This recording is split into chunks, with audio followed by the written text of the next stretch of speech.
Bonsoir, bonsoir, bonjour. C'est Congo News 24. Nous sommes encore aujourd'hui pour vous présenter cette émission sur notre beau pays, la RDC. Comme toujours, chers téléspectateurs, avant de commencer notre émission, nous disons merci à Dieu, nous disons merci à nos chers abonnés et téléspectateurs qui nous suivent partout dans le monde et en RDC. Chers téléspectateurs, à l'ordre du jour, Général Kayimbi Oyafar DC, chef de renseignement militaire, azalaki suspendu mercredi pe lelo akufi. Toko développé une émission na biso bandeko. Après avoir été frappé, mawa toyebi suite nango te parce que balongola qui est mercredi na fachi parce que balobaki na makambo wana fachi atika azao luka ba preuve alo bakangaki ye toko développer une émission na biso azalaki interpellé et puis lelo akufi toko développer une émission na biso. Tokolo lisu bande kweza ya koyinda na Paris pour le moment. Concert a fali ba kangi ba combattre beli. Et puis concert plein à plein. Do batu bazo kota police aza ko kanga ba combattant. Do mon boulot ko sakana ngoti. Mais concert est cause. Alors toko développer une émission na biso. Toko loba lisu bandeko. Situation il y a 100 jours il y a fachi. Bakangi lisu DG ya office de route. Batamba bazo kanga bazo kwa kotanga batu musuti. Ale ba bombi épée azana makala pour le moment et pas wapi déjà s'africasse. DG ya Semibo et puis na DG ya officier yemoko siko basangani kuna baba nako kanga bango tokolo balisu bandeko ndenge la Kabylie a commis affaibli donc a commis na suka makambango e bandi boy sabandeko monsieur bandi eza ya koyinda na émission ba points ebele tozana ba prebola na ba vidéo bola na ba extrait donc émission kitoko. Alors commençons avec le premier point. Chers téléspectateurs, tokolo ba premier point na biso o eza ya koyinda na Paris. Police a sali oyo kaka contrôle pe surveillance ko kanga bato nyonso bawasa mobulu e bele kutu bakomaki ata pembeni te bazalaki musika baotia désordre musika. Alors nde tolobaki il fallait dialogue ezalaki te et combien entre congolais et congolais alors bato bazokota conseil baso batike bele donc plein à plein. Alors, eza mawa mingi bandeko, comme on a été, ba Congolais, il fallait koyoka na koyeba. Parce qu'il fallait yeba que concert kozala. Fallait aloba ki concert kozala nango. Ba kozwa mesure nyonso te batwana. Ba pekisa concerté. Yango esalami. Alors, bateau basomba qui va ticket plein à craquer, ça à peu près 20 000 places, donc balobi koutou ba ticket nyon se tekan. Ba Congolais baso laksa ba ticket bandeko, toko tchela bino vidéo. Donc bazane sengoli banda ya Bercy donc mutao chamo mubulu azata. Donc un groupe wana ba bazaki musika, biso toko laksa bino toyaka na ba preuve bandeko. Donc, de comment vous dans moi, ça se l'accès bien à une sengo. Quelle joie! Et d'ici. Mais problème est que pourquoi concert Betami? Pourquoi les combattants va couper ça? À vous de commenter. Parce qu'après concert naï, ba musicien nyonso ba kolanda. Parce que bazo zelande oyo nde muteza problème. Alors le combattant va koki ko kanga yango ti, dont la porte est ouverte na ba musique nyonso. Mais bande ko ba combattant ba lui ba za pena déterminé. Mais fallait à Lubaki. Ce qui concerne Betami. Langage dans le koloba nini. C'est ça que tu loba que il fallait pas solo là. Et que ça là qui to côté concerne Betami. Et au moins le col va combattre ba sali musalapam. Ya autre ça va combattre ba il fallait pas solo là. Na ma solo va comme un compromis. Soit que fali à cause de bango limbisi. Ou bien donc na ma solo il fallait ça là, mais ma solo est à la quitte. Bah on va maintenant que biso, tout ça va boy na boy donc. Mais bosa va découvrir sur les Congolais. Now comprendre que va pesi combat va Zaïrois. Mais bah ça va Congolais. Tu comprends ce combat va Zaïrois pour un mouvement où ils ont salama, mais bah ça va découvrir sur les Congolais. Ya tolinga ki mobulute, tolinga ki bande découvrir sur les sangana, ba solo là. Mais ma solo est Betamiti. Bango ba yeba tiamu, boulou ba police ba yeba bloqué bango.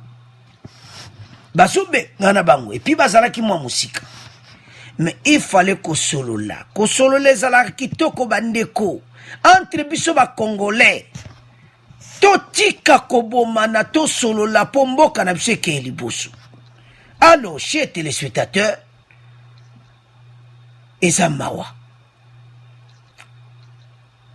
Alors, sans plus tarder, tout est la bino, où est-ce le Canabersi, avant concert, bon, on continue mission la biche. Maman Chantal m'a dit, tout est calme partout, les gens arrivent. Les gens rentrent calmes. Voilà. Tout est calme, donc rentrez, les portes vont s'ouvrir.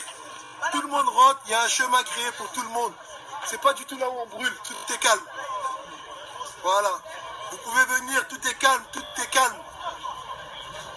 Là où on brûle, c'est pas du tout l'entrée gérée par la police. Là où la police gère, tout est calme. Là où la police gère, tout est calme. Tout est calme, les gens rentrent en paix. Là où la police gère, tout est calme. N'ayez pas peur, vous pouvez venir. Vous pourrez ressortir. Comme vous êtes venu, comment vous allez ressortir? Il y a les gens qui vont vous renseigner, tout est là, les gens sont là en jaune et en bleu, ils renseignent tout le monde. Merci. Voilà, tout est safe pour tout le monde. Je suis mort, ça passe pas. C'est pas grave.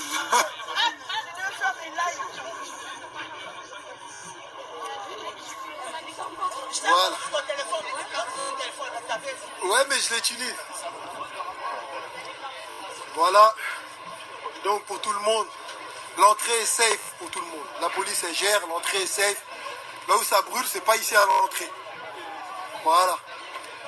Donc on va revenir, on va vous montrer, on vous a montré l'autre entrée. On vous montre un peu partout. Tout le monde sont là, ça commence à s'ouvrir. C'est calme. Donc bato bazoya na bango do kimia pendeza. Voilà. Dezo mwana kepena kimia za bato bazo kota ba police baza ko bengana bango bazo bengana ba combattant Tout donc est safe, la police elle est partout.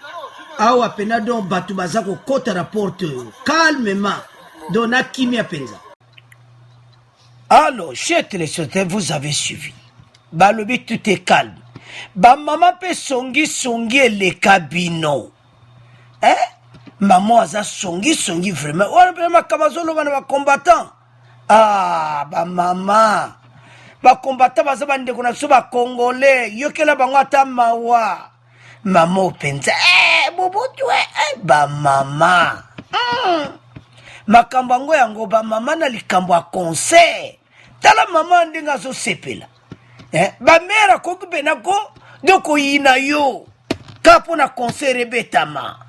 Do ba mère pena ba lela pena concert ko tala mama ndenga gangi donc naye komona ke bacongolais baza pena na posa ya concert tala mama wana do elongoli ye pena nayebi te mwa baproblème ana basusi ana do azosaute do bakalme do peut-être mama na ndimaki te so olandi mama na ndenge azosepela ndima ita bato bakosaka mobulu na komona concert afali te donc mama azosepela 39 euros eza oyo kaka plein à craquer donc bato babetisi concert oyo baréussir do bakoti mpe na lar bandeko 39 euros na moto epuis 20 000 places bocomprendre ka Bercy eza ya koyinda alors makambo tolobaki ete tobosangana bosolola parce qu'avec masolo ekozala kitoko mais bacongolais basololi te ekomi moto na position na ye non tokotambola boye te tala sikoyo nayo comprendre mpo ni fati alobaki je m'excuse mpo na nini fali alobaki fali alobi ete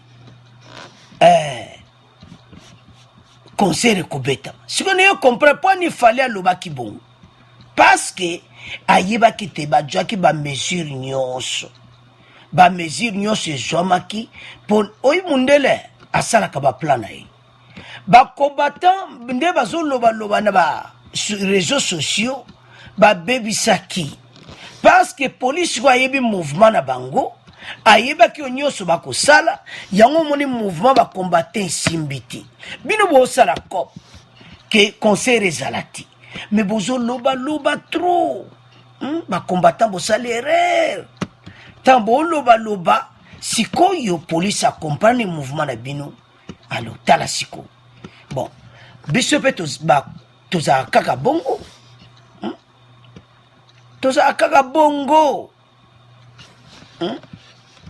eza mawa tozolingaka tolakisa toloba ke voilà biso topekisi concert tala sikoyo sikoyo ezomona lokola ke fali aganye nde mama nazoloba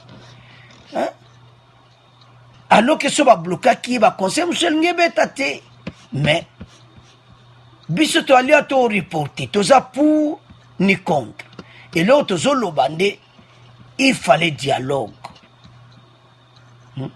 malgré bolongoli nkombo wana ke biso oza bazairoi toza bacongolais te oui toza bazairoi donc je m'excuse boza bazairoi mais na ndenge ya mouvement na bazairoi mais so otali bie toza biso na biso bacongolais il fallait bosolola kosolola elingi ezala kitoko parce kosolola bokoyeba ndeni tokobongisa parce mobulu na bapays ya droit ezalaka mwa pasi pene ya ndenge ya mobulu ke makambo esimba so bosololaki mbe eza bien mama wana apesi mpenza bato motema pasi ndenge azoganga bamama bon concert ebetami wa totiki on a bino à vous de commenter sikoyo ezomwana lokola ke fali aganye nde mama na alobi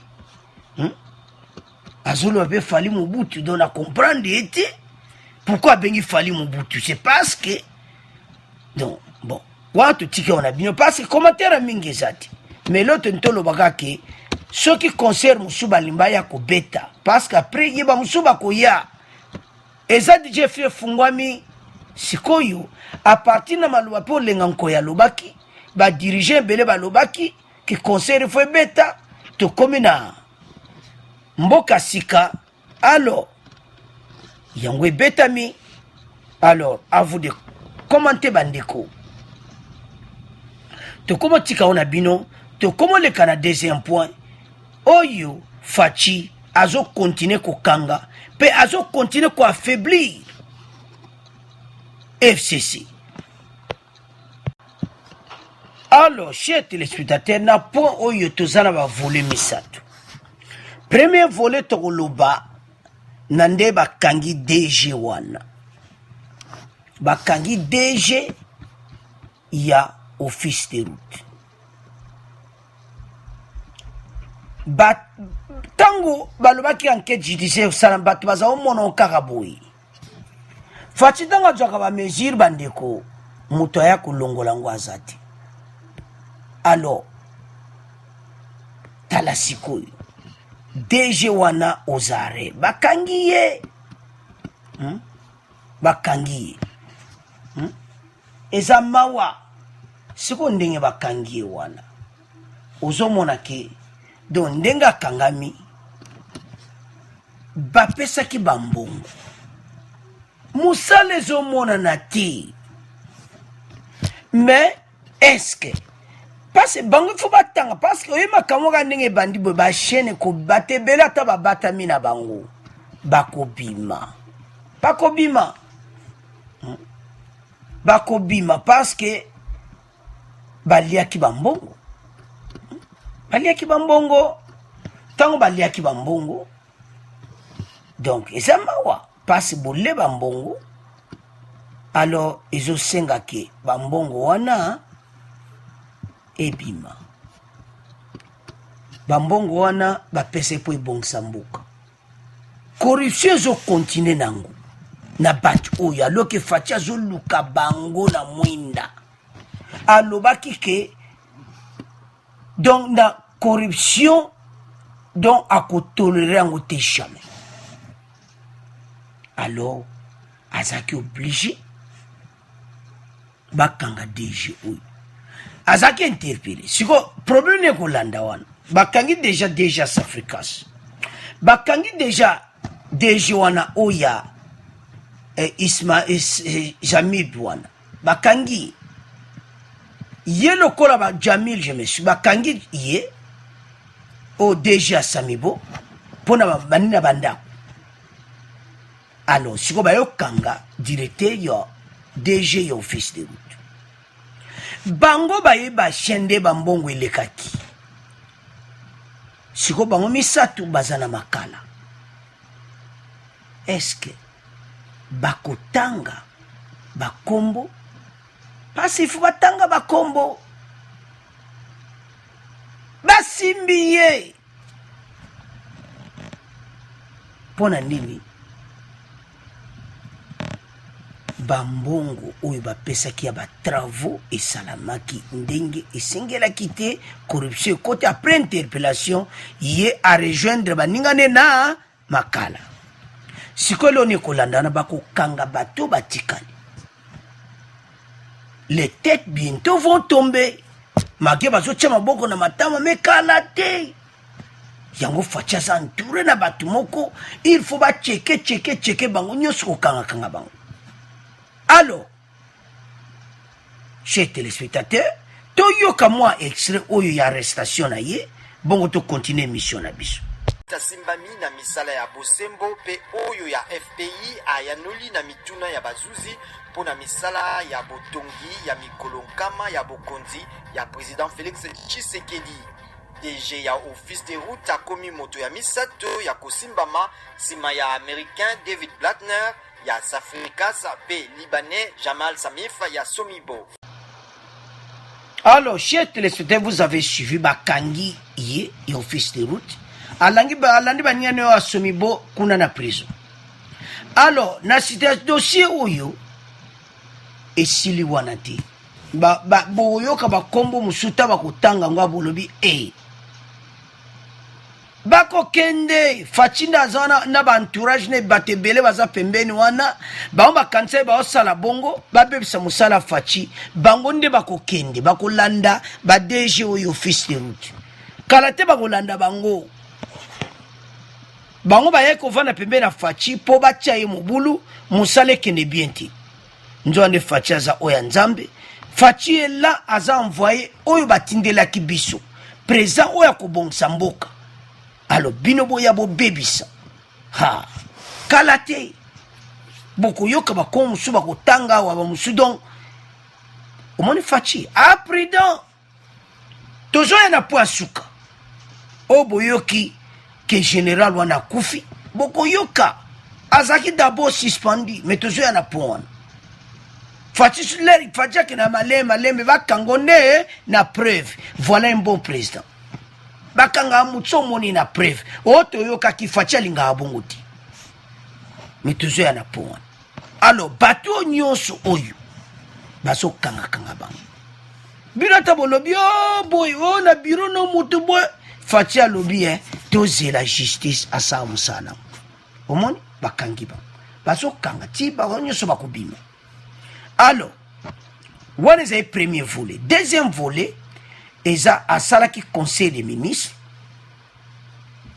Le président de la République Félix préside ce vendredi le traditionnel Conseil des ministres à la Cité de l'Union africaine. La réunion a débuté tard dans l'après-midi. Le Conseil de la semaine dernière, tenu exception le jeudi, avant notamment permis la levée de la grève des magistrats. Après des contacts amorcés entre le gouvernement et la magistrature, la présidence annonce, comme d'habitude, un compte rendu de la fin de la réunion. Donc, Fachi Awa a sali réunion à conseil balobinde ni ba magistrat bazonga musala. Pona nini état de droit et vanda. Afuta ba magistrat wana très bien de monde ba vandi wana. Qu'il soit ba futa bango kitoko. Au monde ba futa ba magistrat ande au monde ba vandi wana ba futa bango bien et kozala kitoko. Alors Fachi amona kiti na conseil des ministres baloba yango pona kufuta bango nyos. Alors pour votre information, bazo bon ça va salaire ba magistrat pour état de droit marché bana ko kanga tout le monde dans une infraction. Fachi azo sakanate mais yalinga ka ba preuve. Alors ba magistrat bazongi na conseil des ministres ba sololi état ndenezo tambula makamba mboka ndenezo tamata bande ko na ngai nde bozo mwa ba ministre wana ko baza ba vrai ba congolais baza ba vrai ba congolais ba kotikala ba vrai ba congolais ba kinaki na FCC ko jwa ba poster sakabino baza ba tuté bio kasi ba ministre of ma FCC kasi ba ko trahir mboka andi na circuit ke bazo mona ba preuve makambo zo le kamikolo oyo na volé à misa tonto lobapke la Kabylie aza affaibli pour le moment. L'émission passée c'est bino te pression eza makasi. Bango bazo linga ko arrêter bongoti. Bazo linga yakende ndenge Eduardo Santos akendeki. So bozo comprendre ba américain te na ba européen. Basulinga Fachi atika la libre ko sala musala na yi. Yango Fachi alobaki na bino. Kebo vandanye. Tambo ya oh non, il n'est pas là pour ça. Ya yeba nommé ya tam samboka. Bato bazo tia bakal. Ya sa yeb seki bango. Ce qui va continuer à dissoudre le parlement. Ba ministre bozo mwana conseil des ministres ba yebi na bango makambango. Ba yebi ke Fachi aza na problème. Ba yebi ke oyo autorité morale yebi saki bango. Mais bazo sepela nango te. Boyebi mission moto salaki ministre la justice. Afundi ministre ya finance qui azo pesa balar te azo bloqué pour musale ke libosoti. Bango na bango bata FCC. Pour l'aksaki, baza ba vraiment congolais. La Kabylie bientôt le départ. Aza affaibli et menace tellement Zamakasi avec la présence de Mukuna, éveil patriotique basalaki et comme ONG na ye Mukuna. Ndebola une émission passée. Et puis Aza supporté par les Américains. La Kabylie ba américain batindaki epana eba yebisi et comme étant kende. Alors bangonde bazawana bazo luka partout ba déstabiliser mboka. Mais kusimba te tozo na po suka. Pesa mawa tokolanda yango. Mais mboka ba congolais ba telemi.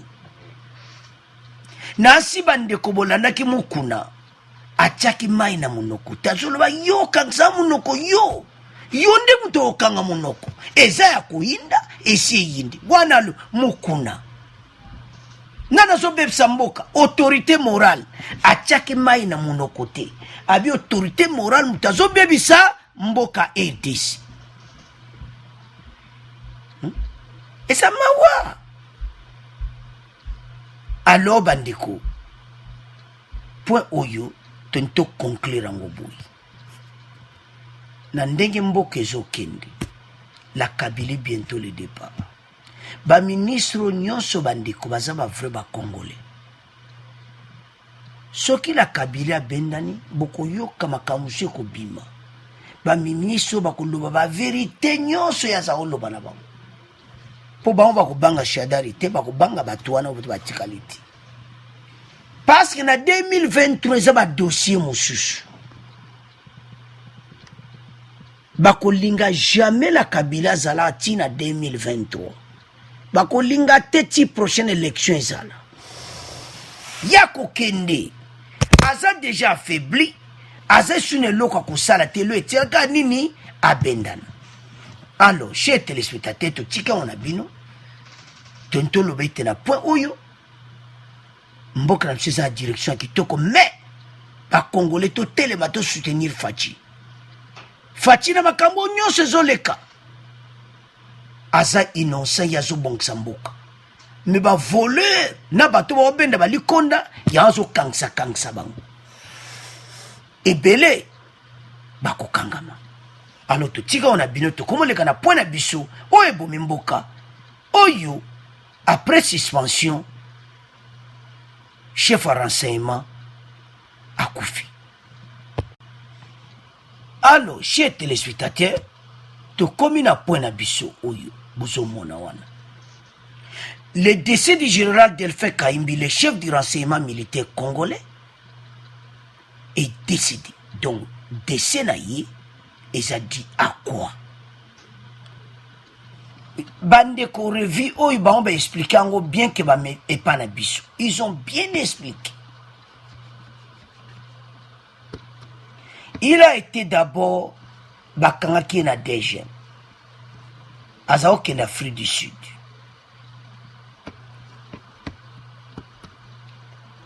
Alors, les azoke na Afrique du Sud, alingaki akende bakangi na aéroport. Ozokende wapi? Ba soupçon ezaki ebele. Ba soupçon ezaki ebele. Selon journal Oyo, passe bango ba lobi ba vérité nyonso.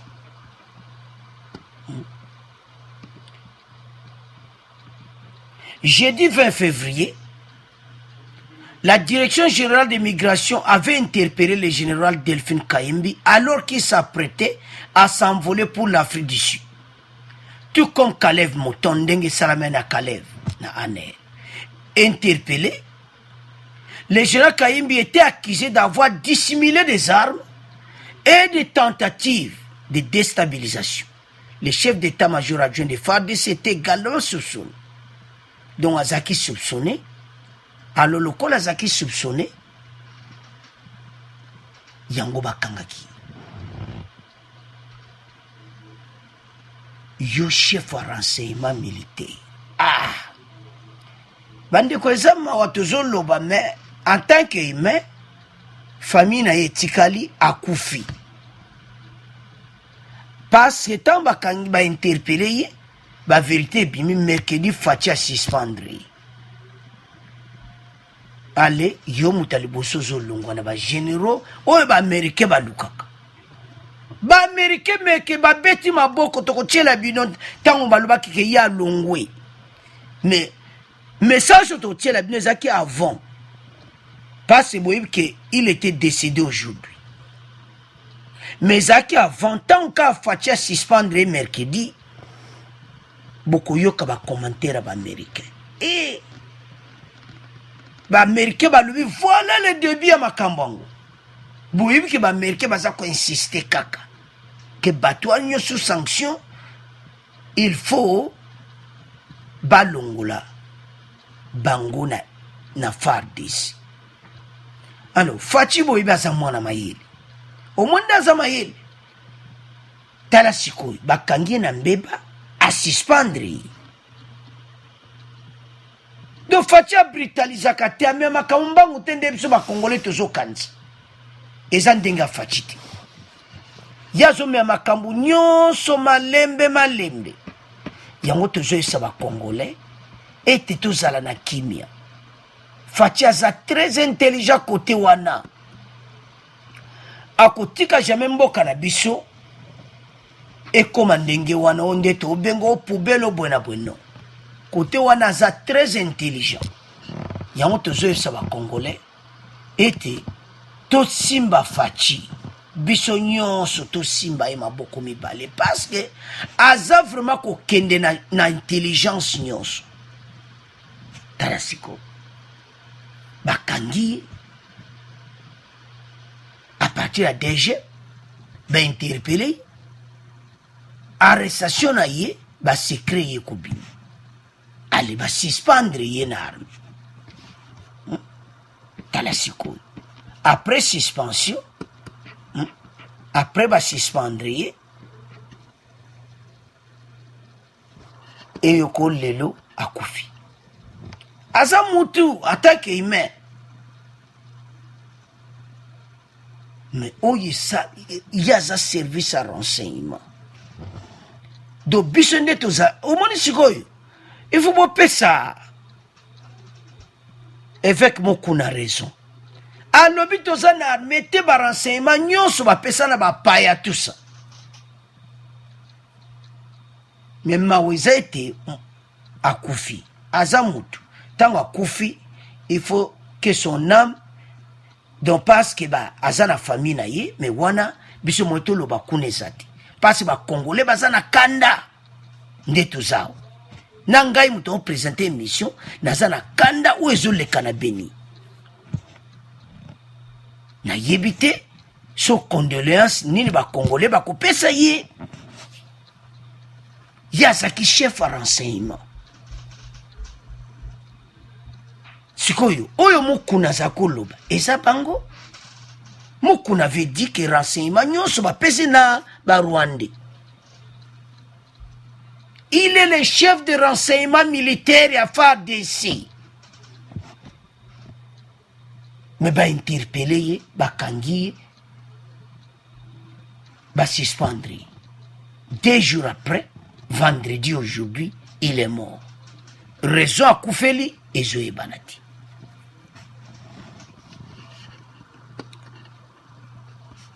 oyo ezoleka kuna nga na yo toyebi te mais ce qui est vrai était il était le chef ya renseignement militaire ya biso ya FARDC eza grave mais eza mawa l'information a été confirmée à Jeune Afrique par l'épouse du général Brenda Kaimbi, ainsi que par plusieurs sources sécuritaires et politiques de haut niveau qui ont cependant souhaité conserver l'anonymat. La cause du décès n'est pas encore connue.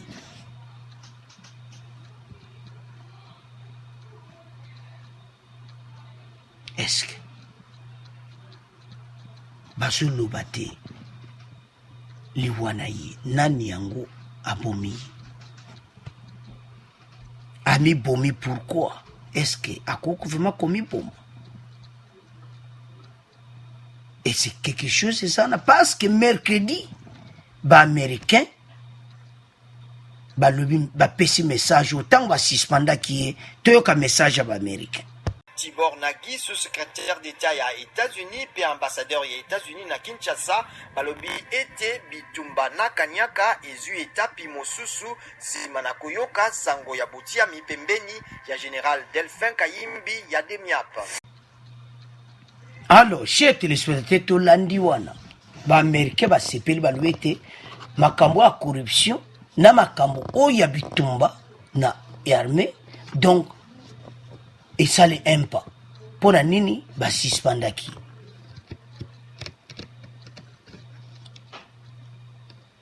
alors eloko nini eleki wana makambo eza minene oyo nga na yo toyebi te batika koloba jamais qu'il a été interpellé dans ba journal na biso. Mais balobika que il a kufi lelo. Mais on dit baloba que il était Azaki suspendu et tout ça interpellé. Et Zaki le 20 février, il a été interpellé. Après interpellation le 20 février, et puis le mercredi, il a été suspendu au sein de l'armée. Mercredi va suspendre le lot à Koufi. Toyoka banana ena mwasi mawa, mais ba rezo aliwana ye bazo lobati. Ngana yo toyebite. Awa to pesa ba information oyo toyebi. Et là que ça clair il a été suspendu de FARDC après interpellation le 20 février. Alors Isamawa sikoba opesa avec mokuna raison na onyoso ya lobaki mboka na biso koko continue boyete tout ça na besoin mboka etambola kitoko mais le cola il y a trop des infiltrés alors Isamawa bandeko komona ete il y en a trop des infiltrés na kati ya mboka na biso yango Isamawa alors ba confirmer liwana ye bino sikobo commenter ete akufi donc atiki famille na ye makambo oyo ezoleka kuna ngana yo tuyibiti bajene afrique balobi ete anonymat moko eza wana cause à décès ezoyebana te. Alors pourquoi cause à décès ezoyebana te? Alors bandeko komi temps oyo FARDC basekre bana kobima lokola ya kufi bandeko boko yoka basekele kobima boko yoka basekele parce que Beni faut ezala libéré. Beni il faut bandeko a Beni basepela ke bango pe babimila ki boumbu parce que bandeko na biso bakotikala kana ba situation oyo te situation oyo eza vraiment pas sepe mawa komona ete bandeko a Beni baso continue ko souffrir. Alors ba américain balobi ete comme temps basisa masolo soki ba généraux nyonso balongwe bango bakuya. À vous de commenter na point oyo to komo leka na résumé mission na biso. Alors na résumé mission na biso bandeko tontolo babwe premier point eza ete fali concert na ye donc eza ko ningana pour le bientôt ba musique ezo banda de concert plein à plein ba combattre belé basaki arrêté. Alors bolanda kinde ko moi sende bande ba mama bazo sepelana ba bien na bon libanda ya Bercy. Alors basaki nesengo concert et Betani